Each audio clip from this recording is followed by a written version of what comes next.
Okay, so let's say on one tune, on this first tune, I want to play drums, and on the second tune, I want to play piano. All using the same keyboard. Okay, that's actually easy enough.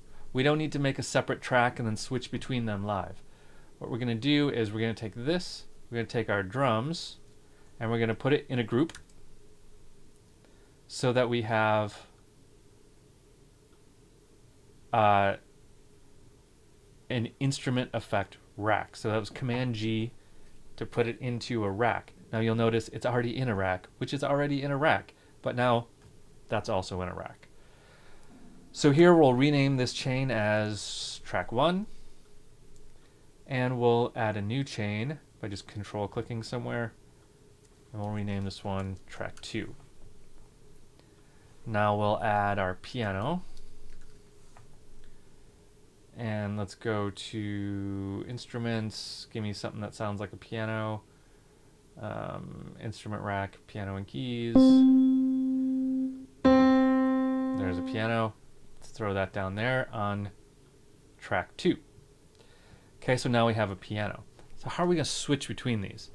We could do it a bunch of different ways, as we've seen when we played around with instrument racks. We could do it by different key ranges. So when it's in the low side, we have drums, but when it's everything above low stuff, we have the piano. That's how you would do it right there. That limits the notes you can play on the piano, so I don't like that. We could do it with velocity, so that when we play quietly, we get drums, or loudly, we get piano. Probably more practical would be the opposite of that. But that sounds super dangerous, right? Because we're going to be in a performance, we're going to be playing around, we're going to be going crazy. I got to remember to adjust how hard I'm playing notes. That's not a very good way to do it. So let's not do that. We could just use our chain selector and say, and we're just going to dedicate a knob to this. Okay, so we're going to find some knob, and we're going to say when it's all the way, since we only need 2 states here, what I would probably do is that. So when it's the knob is all the way down, it's going to be drums, and when it's all the way up, it's going to be piano. That way we can just take that knob, smash it all the way down, it's going to be drums. Smash it all the way up, it's going to be piano. You might even give yourself a little bit of a range so that you don't have to worry about hitting the absolute top. Maybe something like that. But now you're going to switch between the two of those.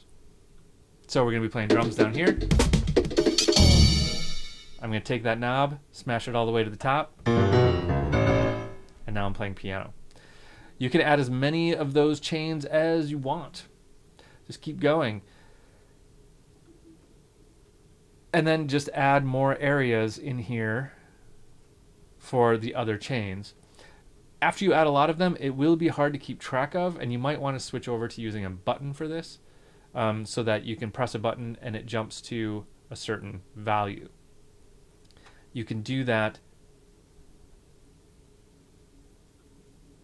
by mapping this to a macro and then going into your map settings and doing a MIDI map from your buttons to trigger certain values of your chain selector. So I see people do this where they set up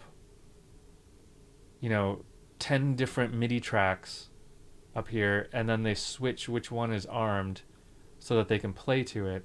That's a really inefficient way to do it.